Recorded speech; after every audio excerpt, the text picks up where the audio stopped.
আল্লাহর হাবিব সাল্লাল্লাহু আলাইহি ওয়াসাল্লামের বয়স তখন 35। বয়স কত? মজার একটা ঘটনা খেয়াল করে শুনবেন। বয়স কত? 35। কাবা ঘরের পুনর্নির্মাণ হবে। কাবা ঘরের চারটা কর্নারের একটা কর্নার আছে আর রুকনুল হাজারিল আসওয়াদ, যেখানে হাজরা আসওয়াদ পাথর থাকে, ওইটাকে সরানো হয়েছে। এখন কাবা ঘরের নির্মাণ শেষ, ওই হাজরা আসওয়াদ পাথর নিয়ে এটার কর্নারের মধ্যে সেট করা হবে। কিন্তু কে রাখবে? কারণ হাজরা আসওয়াদ তো যেন তেন পাথর নয়, জান্নাতি পাথর। কিয়ামতের দিন এই পাথরের ভেতরে আল্লাহ একটা জিহ্বা দিবে, দুইটা চোখ দিবে। এই পাথর বলবে, আল্লাহ এই লোকগুলো আমারে চুমু দিয়েছিল, এর উসিলায় আজকে তুমি তার জান্নাতে ঢুকায় দাও। এটা অনেক সম্মানিত পাথর, এই পাথরকে বহন করাটাও সম্মানিত। চার দলের মক্কার চার নেতা বলে এই সম্মান আমরা হাতছাড়া করতে চাই না, কেউ এই পাথরে হাত দিতে পারবে না। এক নেতা কয় আমি নিব, আমি নিয়ে এটা কাবা ঘরে রাখবো। দ্বিতীয় নেতা বলে না, এই পাথর আমি অন্য কাউরে দেব না, এটা অনেক সম্মানের, অনেক প্রেস্টিজিয়াস ইস্যু, আমি এই পাথরটা হাতে নিয়ে কাবা ঘরে রাখবো।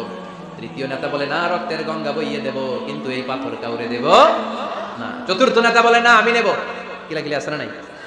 পাথর কয়টা? নেতা কয়জন? চারজন। কিভাবে এই সম্মানিত পাথর নিয়ে সেট করবে? কেউ মীমাংসায় যেতে পারে না। এক মুরব্বী বলে, থাক আজকের জন্য এখানেই সবার মুলতবি, আগামী দিনে এই মসজিদুল হারামের দরজা দিয়ে প্রথম যে ঢুকবে সে সিদ্ধান্ত দিবে। আল্লাহর মেহেরবানি, এর পরের দিন এই পথ দিয়ে ছুটে এসেছে বিশ্বনবী মুহাম্মদ। সুবহানাল্লাহ পড়বেন না? আল্লাহ পড়েন আওয়াজ করে। কামলিওয়ালা নবী প্রথম আসলেন, সবাই খুশি, জামিন রাদিনা বি। আরে আলামিন আসছে, আলামিন আসছে। সবাই বিশ্বনবীকে বললেন এই এই ঘটনা। কেউ তো পাথর ছাড়তে চায় না। পাথর হইলো একটা, নেতা কয়টা? এখন কে এই পাথর নিয়ে রাখবে? এই নিয়ে মারামারি। আল্লাহর হাবিব সাল্লাল্লাহু আলাইহি ওয়াসাল্লাম বললেন, যাই হালুম্মা ইলাইয়া সাওবান, একটা কাপড় নিয়ে আসো, আমি এখনই সলিউশন করে দিচ্ছি। সুবহানাল্লাহ নাই? কাপড় নিয়ে আসা হলো। বিশ্বনবী বললেন কই পাথর? সবাই বলল এই পাথর। আল্লাহর হাবিব সাল্লাল্লাহু আলাইহি ওয়াসাল্লাম মোবারক হাত দিয়ে পাথরটা তুললেন। চার নেতারে বললেন, ও চার নেতা, কাপড়ের চার কর্নারে তোমরা ধরো। চার নেতা কাপড়ের চার কর্নারের মধ্যে ধরলো। বিশ্বনবী নিজ হাতে পাথরটা নিয়ে কাপড়ের মাঝখানে রেখে দিলেন। এবার বিশ্বনবী আগে আগে যায়। চার নেতারে বললেন, চার কর্নারে ধরে পাথরটা নিয়ে আমার পেছনে পেছনে আসো। কাবার কাছে যে বিশ্বনবী আবার নিজ হাতে পাথরটা তুললেন, আবার নিজ হাতে কাবার ভেতরে রেখে দিলেন। পড়েন সুবহানাল্লাহ। সম্মান আসলে চার নেতার দিকে যায় নাই, সম্মান গিয়েছে বিশ্বনবীর দিকে। এতক্ষণ কাউরে দিবে না, এখন কেউই ধরতে পারে নাই, তারপরেও খুশি। সুবহানাল্লাহ বলবেন না? প্রথমে যে হাজরে আসওয়াদ পাথর ধরছে কে? বিশ্বনবী। কাপড়ে রাখছে কে? বিশ্বনবী। আবার কাপড় থেকে উঠিয়ে হাজরে আসওয়াদের পাথরটারে কাবার ভেতরে ঢুকাইছে কে? সুবহানাল্লাহ বলবেন না? সব সম্মান গেল বিশ্বনবীর হাতে, সব স্ট্যাটাস গেল বিশ্বনবীর হাতে। চার নেতা কাপড়ের কিনারা ধইরাই খুশি। এইটাই বলে নেতৃত্বের গুণাবলী, চিল্লায় বলো ঠিক কিনা? কনফ্লিক্ট রিজলভিং অ্যাবিলিটি, বিরোধ নিষ্পত্তি করার কোয়ালিটি থাকা চাই, তবেই তিনি নেতা। কি কারিশমা দেখছেন? What a charismatic leader. এতক্ষণ রক্তের বন্যা বইয়ে দিবে, কাউরে দিবে না পাথর। এখন কেউই ধরতে পারে নাই, কিন্তু স্লোগান দিতেছে জিন্দাবাদ। আসরা নাই? নেতা হইলে এরকম নেতা হইতে হবে। মদিনাতে আউস আর খাজরাজ গোত্রের যুদ্ধ 120 বছর। কয় বছর? কেউ থামাতে পারে না, রক্তক্ষয়ী যুদ্ধ। আল্লাহর হাবিব সাল্লাল্লাহু আলাইহি ওয়াসাল্লাম মক্কা থেকে মদিনায় এসে 7 দিনের ব্যবধানে 120 বছরের যুদ্ধ থামাইয়া দিলেন। এতদিন এই গোত্রের লোকের সাথে এই গোত্রের কোনো বিয়ে নাই, এই গোত্রের লোকের সাথে এই গোত্রের কোনো অর্থনৈতিক লেনদেন নাই। বিশ্বনবী যখন আউস খাজরাজের যুদ্ধ থামিয়ে দিলেন, মদিনাতে আনন্দের ধুম পড়ে গেল, নতুন নতুন উৎসবের ধুম পড়ে গেল। সব ভাই ভাই। নেতা হইলে এরকম নেতা হইতে হবে, কোনো মারামারি থাকতে পারবে না সমাজে। চিল্লা এখন ঠিক কিনা? নেতা আসলেই সমাধান, নেতা আসলেই। সহিহ বুখারীতে একটা কিতাব আছে, কিতাবুস সুলহ, মীমাংসার অধ্যায়। একটা বাব আছে, বাবু কওলিল ইমামি লি আসহাবিহি ইযহাবু বিনা নুসলিহ বাইনাহুম। ইমাম সাহেবের এই কথা যে আমাদেরকে নিয়ে চলো, আমরা মিলাই দেব, এটা আল্লাহ রাসূল সাল্লাল্লাহু আলাইহি ওয়াসাল্লামের একটা বিখ্যাত ডায়ালগ। ডায়ালগটা কি খেয়াল করে শুনেন। যুদ্ধ মারামারি আর ঝগড়া শুনলেই আল্লাহ রাসূল সাল্লাল্লাহু আলাইহি ওয়াসাল্লাম বলতেন, ইযহাবু বিনা নুসলিহ বাইনাহুম। আরে আমরা আসলে আমগরে নিয়ে যাও না, আমরা মিলাই দেব। সুবহানাল্লাহ পড়েন। মারামারি দেখলে বিশ্বনবী মিলাই দিতেন। আল্লাহর হাবিব সাল্লাল্লাহু আলাইহি ওয়াসাল্লাম বলতেন, আলা উখবিরুকুম বিআফদালি দারাজাতিন মিনাস সালাতি ওয়াস সিয়ামি ওয়ান নুসুক। রোজা, নামাজ, সালাতের চেয়ে বড় একটা সওয়াবের কাজ আছে, ওটা কি আমি তোমাদের বলবো না? সাহাবারা বললেন, সেটা আবার কি? বিশ্বনবী বললেন, ইসলাহু যাতিল বাইন। দুইজন ঝগড়া করতেছে, তুমি ঝগড়া না লাগায় দিয়া মিলাই দিবা, এর চেয়ে ভালো কাজ হয় না। যেরকম ঠিক কিনা? সবচেয়ে শ্রেষ্ঠ কাজ। নোয়াখালীতে আগুন লাগলে আপনারা কি দিয়ে নিবা? কি দিদায়? পানি। অনেকের জায়গায় তেল দেন। জ্বলতেছে কি? আগুন। আগুন নিবানোর জন্য ঢালবেন কি? অনেকে ঢালে কি? তেল। না, আপনি থামাই দিবেন, মিলাই দিবেন। আপনার জন্য ভালো জিনিস মিলাই দিবে কে? 7 নাম্বার, ফারসাইটেডনেস, দূরদৃষ্টিতা, ভিশনারি অ্যাটিটিউড, ফিউচারিস্টিক। নেতা অনেক দূর দেখতে পায়, তিনি দূরদর্শী। কর্মী যত দূর দেখে, নেতাও যদি তত দূর দেখে, দেশ চলবে? কথা বলেন। কর্মী যদি দেখে 500 মিটার, নেতার দেখতে হবে কয় মিটার? 1000 মিটার। কর্মী যদি দেখতে পায় 1000 মিটার, নেতার দেখতে হবে কয় হাজার মিটার? 2000 মিটার। কারণ নেতা হবে ফিউচারিস্টিক, ভিশনারি, স্বপ্নবাজ, স্বপ্নচারী। নেতাকে স্বপ্ন দেখতে হয়, ওই স্বপ্ন জাতিকে দেখাতে হয়। চিল্লায় বলেন ঠিক কিনা? মানুষ তার স্বপ্নের সমান বড়। আপনি কত বড় আপনার স্বপ্ন শুনলে বোঝা যাবে। স্বপ্ন সেটা না যেটা মানুষ ঘুমিয়ে ঘুমিয়ে দেখে, স্বপ্ন সেটা যেটা অর্জনের আকাঙ্ক্ষা মানুষকে ঘুমাতে দেয় না।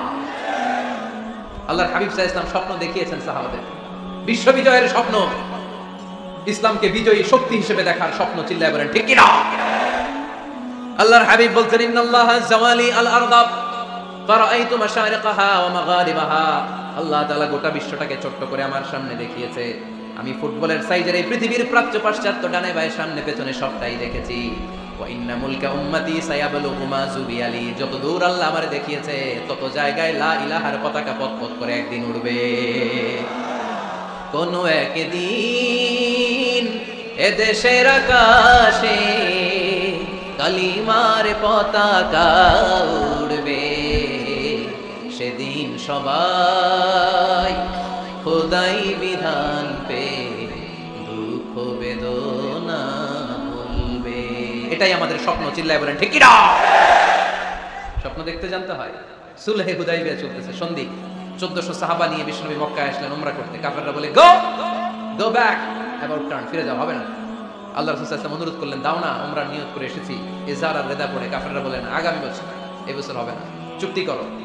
চুক্তির মধ্যে লেখা হলো মা খাবা আলাইহি মুহাম্মাদুর রাসূলুল্লাহ। ঠিক আছে, চুক্তি 10 বছরের, মুহাম্মদ রাসূল সাল্লাল্লাহু আলাইহি ওয়াসাল্লামের পক্ষ থেকে চুক্তি। কাফেররা বলে না, আমরা তো তোমার রাসূলুল্লাহ মানি না। তোমার রাসূলুল্লাহ মানলে তো মা সাদাদনাকা আলা শাই, তোমার সাথে কোনো ঝগড়াই নেই, রাসূলুল্লাহ কাটো। সাহাবীরা তেড়ে উঠলেন। ওমরে ফারুক বলেন, মুখ সামলে কথা বল। সুহাইল ইবনে আমির, তোর জিহ্বাটা আমি টেনে ছেড়ে ফেলবো, সাবধান। আমার নবী শেষ রাসূল মুহাম্মদ রাসূলুল্লাহ কাটার ক্ষমতা কারো নাই। আমি ওমর বেঁচে থাকলে কেউ কাটতে পারবে না। বিশ্বনবী বললেন, ওমর সরে যাও, কেটে দাও। সুবহানাল্লাহ কইবেন না? মুহাম্মদ রাসূলুল্লাহ কাফেররা মানে না। কাফেররা কয় তুমি লেখো মুহাম্মদ ইবনে আব্দুল্লাহ, আব্দুল্লাহর বেটা মুহাম্মদ। কারণ মুহাম্মদ রাসূলুল্লাহ যদি এই সন্ধিতে থাকে, চুক্তি তার নিচে আমরা সিগনেচার করি, তার মানে এটাই প্রমাণ হয়ে যায় আমি তোমাকে রাসূল বলে মানি। আমরা কাফেররা তোমাকে রাসূল বলে মেনে নিয়েছি। নো, তোমরা রাসূল বলে মানলে তো খেলা এখানেই শেষ। কাটো, রাসূলুল্লাহ লেখা যাবে না, লিখতে হবে আব্দুল্লাহর বেটা মুহাম্মদ। কোন সাহাবারা রাজি হয় না। কথা শুনতেছেন? সাহাবারা বলে রক্তক্ষয়ী যুদ্ধ হবে, আমার নবীর নামের পরে রাসূলুল্লাহ লিখতেই হবে। বিশ্বনবী বললেন কেটে দাও। কারণ সাহাবারা দেখতেছে এতটুকু, বিশ্বনবী দেখে অতটুকু। বিশ্বনবী অন্য প্ল্যানে আগাচ্ছেন। বিশ্বনবী ভাবলেন 10 বছরের যুদ্ধ বিরতি যদি হয়ে যায়, আমি আমার লোকদেরকে ঠিক করব। আমি তারবিয়া, তালিম, তাহজিব, তামাদ্দুন দিয়ে মদিনাটাকে একটা কল্যাণ রাষ্ট্রে পরিণত করব। আমি আমার ফোর্সকে সাজাবো, আমি আমার সাহাবাদেরকে প্রশিক্ষিত করব। এই 10 বছরের ব্যবধানে আমি গোটা বিশ্বকে ঝাঁকি মেরে কাঁপিয়ে দেব। কিন্তু সাহাবারা পড়ে আছে রাসূলুল্লাহর মধ্যে। সাহাবারা পড়ে আছে কই? সাহাবারা এর চেয়ে বেশি ভাবতে পারতেছে না। সাহাবারা বলে রাসূলুল্লাহ কাটা যাবে না। বিশ্বনবী বলেন কেটে দাও। তার মানে নেতা কর্মী যদি দেখে 500 মিটার, নেতার দেখতে হবে 1000 মিটার। চিল্লায় বলেন ঠিক কিনা? নেতার 9 নাম্বার গুণাবলী, a leader should be very strategic. নেতাকে কৌশলী হতে হয়। কৌশল না জানলে উনি নেতা হতে পারে? বলেন, ডিপ্লোম্যাটিক কোয়ালিটি, কূটনীতি যদি না জানা থাকে, নেতা হইতে পারবে? আল্লাহর হাবিব সাল্লাল্লাহু আলাইহি ওয়াসাল্লামের মতো বড় কূটনীতিবিদ পৃথিবী দেখেছে? কথা কর না কেন? দেখেন কি ধরনের স্ট্র্যাটেজি আমার নবী ফলো করতেন। আমার নবী যদি যুদ্ধ করতে কোথাও যেতেন, অ্যাটাক করবেন ডান দিকে, অ্যাটাক করবেন কোন দিকে? খায়বার অ্যাটাক করবেন, খায়বার ডানে। বিশ্বনবী বের হতেন মদিনার বাম দিক দিয়ে। যাবেন কই? ডানে। আওয়াজ করে বলেন যাবে কই? কিন্তু মদিনা থেকে বের হইতেন কোন দিক দিয়ে? বাম দিক দিয়ে। লোকেশন আর ডাইরেকশন কখনো কারোর সাথে শেয়ার করতেন না। উনি কই যাচ্ছে কেউ বুঝতো না। বাম দিক দিয়ে বের হয়ে অনেক ঘুরে তারপরে ডান দিকে যেতেন। সুবহানাল্লাহ পড়বেন না? অ্যাটাক করার সময় 3টা অপশন দিতেন, choose any of the options.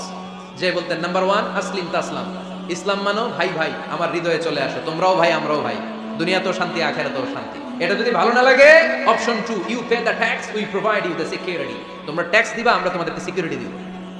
ইয়াতুনা আল জিজিয়াতা আন ইয়াদিন ওয়া হুম সাগিরুন, তোমরা জিজিয়া দিবা, আমরা সিকিউরিটি দিব। প্রথম অপশন মুসলমান হইলা না, আমাদের ভাইও হইলা না।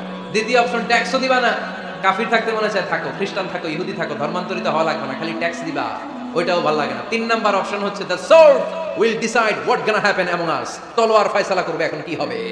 সুবহানাল্লাহ কইবেন না? প্রথমেই যেই কোথাও অ্যাটাক করতেন বিশ্বনবী, সবসময় ডিফেন্সিভ মোডে থাকতেন, আত্মরক্ষার মোডে থাকতেন। আক্রমণ করা হলে মেনে নিতেন, ধৈর্য ধারণ করতেন। ধৈর্যের সীমা যখন ছাড়িয়ে যেত তখন বিশ্বনবী হাত তুলতেন, চিল্লায় বলেন ঠিক কিনা।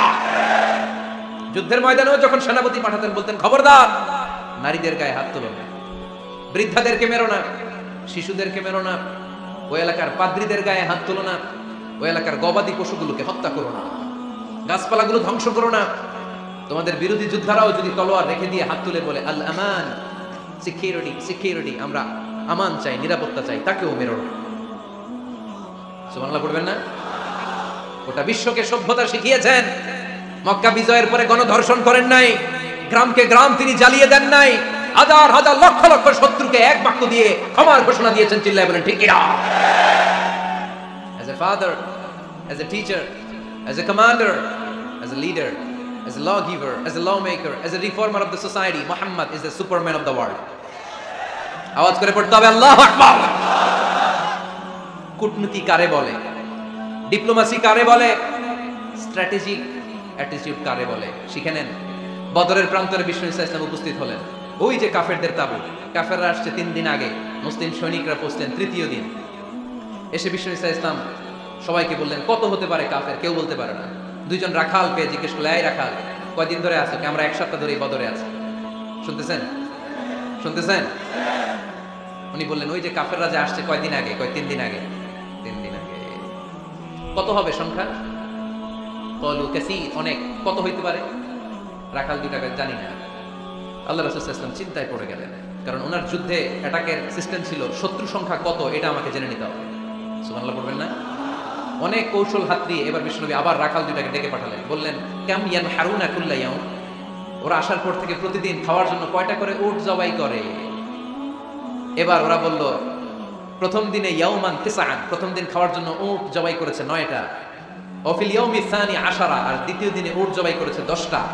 বিষ্ণুনবী বললেন তাই ইদান আল কওমু মা বাইনা 900 ওয়াল আলফ, তাহলে কাফেররা 900 থেকে 1000 এর মধ্যে হবে। কত ছিল কাফেরের সংখ্যা? বদরের যুদ্ধে কাফেরের সংখ্যা ছিল কত? 1000। কিভাবে নমুনা দেখে আলামত সংগ্রহ করতেন?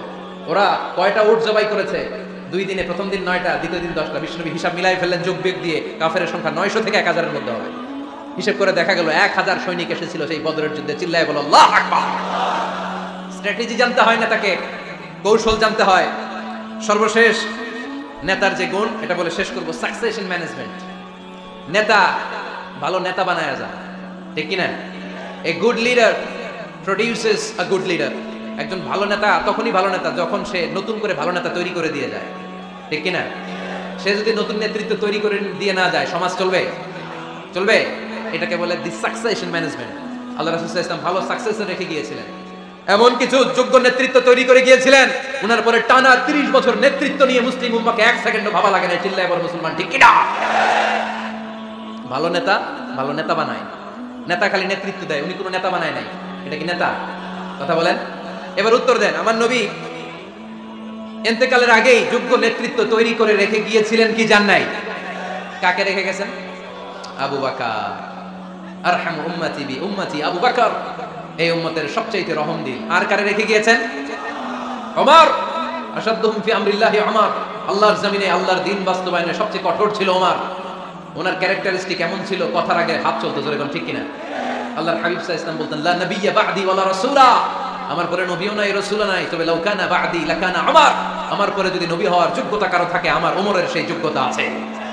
প্রভু তুমি বলেছো রাসূল দেবে না, বলনি দেবে না ওমর, বলনি দেবে না হামজা তারি, খালিদ বিজয় সমর। প্রভু তুমি বলেছো রাসূল দেবে না, বলনি দেবে না ওমর, বলনি দেবে না হামজা তারি, খালিদ বিজয় সমর। প্রভু তুমি বলেছো রাসূল দেবে না।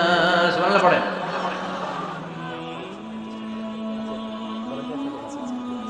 এই উঠতেছেন কেন? হ্যাঁ উঠলেন কেন? এই 2 ঘন্টা ওয়াজ শোনার পরে শেষ বেলায় আপনারা উঠে যাবেন না? বিশৃঙ্খলা আমি দেখতে চাই না। একটা লোক প্যান্ডেলে আওয়াজও করবে না, উঠতেও পারবে না। আমার নবী নিজেও ছিলেন শ্রেষ্ঠ নেতা, রেখেও গিয়েছেন শ্রেষ্ঠ নেতা। চিল্লায় বলেন ঠিক কিনা? সাইয়েদনা আবু বকর সাইয়েদনা ওমর ফারুক, উসমান যুন্নুরাইন, আলী রাদিয়াল্লাহু তাআলা আনহু যোগ্য নেতৃত্ব হাতে কলমে প্রশিক্ষিত করে ওনাদেরকে রেখে গিয়েছের, তাই মুসলিম উম্মাহর নেতৃত্বে সংকটে পড়া লাগে না। জোরে কোন ঠিক কিনা? জি, তো এইজন্য আমরা চাই আমাদের একটা সেন্ট্রাল লিডারশিপ থাকুক, কেন্দ্রীয় নেতৃত্ব, যেই নেতাদের নেতৃত্বে আমরা সামনের দিকে যাব। যে 10টা পয়েন্টস আমরা শুনলাম, আমাদের সব নেতাদের এই গুণগুলো থাকার দরকার আছে না নাই? এই গুণগুলো আমলে নিয়ে মুসলিম উম্মাহর এই নেতৃত্বের সংকট যেন আমরা কাটিয়ে তুলতে পারি। আল্লাহ তুমি তৌফিক দান করো, আমরা পড়ি আমিন। এখানে বিশাল একটা প্রতিষ্ঠান আছে, এই বিশাল প্রোগ্রাম থেকে শুরু করে অনেক খরচ ওনাদের হয়েছে। স্বেচ্ছাসেবক ভাইয়েরা তাদের সময় মাত্র 2 মিনিট, এই 2 মিনিটে প্যাকেট নিয়ে আপনাদের সামনে যাবে। যার যতটুকু সুযোগ হয়, আমরা কেউ বাদ যাব না। এই প্রোগ্রামের জন্য এবং এই বিশাল মাদ্রাসার জন্য আমরা মুক্ত হস্তে দান করে যাব। এই উঠতেছেন কেন? উঠলেন কারা কারা? এদিকে তাকান, যারা উঠছেন এদিকে তাকান, দেখি তাকান তাকান। আমরা দোয়া ছাড়া কেউ যাব না, যাবেন? ভদ্র, নোয়াখালীর ছেলেরা অনেক ভদ্র। বসেন। সুন্দর সুন্দর ঘোষণা আছে কয়েকটা, সুন্দর সুন্দর ঘোষণা। এতক্ষণ তো প্লে কার্ড দেখাইছে, উই লাভ আজহারি। এখন উঠলে হবে? কতটুকু লাভ করো আজহারিরা দেখবো। বসো, একটা উঠতে পারবে। আমার ভাই রফিকুল্লাহ আফসারি ভাইয়ের অসাধারণ কিছু বই আছে, অনেকে খুঁজে কোত্থেকে পাবে। আজকে এখানে আছে, যাদের দরকার আপনারা নিয়ে যাবেন। আমি নিজেও ওনার একজন ভক্ত, ওনার লেখার ভক্ত। আমি নিজেও ওনার লেখার পাঠক। অসাধারণ লিখেন। কি যেন একটা দেখলাম, নানা আলেম নানা মতে, আমি যাব কোন পথে? আলেমরা নানান মতে, পাবলিক যাবে কোন পথে? তো সুন্দর সুন্দর বই আছে, এগুলো আপনারা নিয়ে যাবেন। স্টেজে উপস্থিত আছেন নোয়াখালী জেলার এডিশনাল এসপি। কই উনি? আপনি? মাশাআল্লাহ মাশাআল্লাহ। কাজী মোহাম্মদ আব্দুর রহিম ভাই না? আলহামদুলিল্লাহ, আপনাদের এই জেলার এডিশনাল এসপি সাহেব আছেন।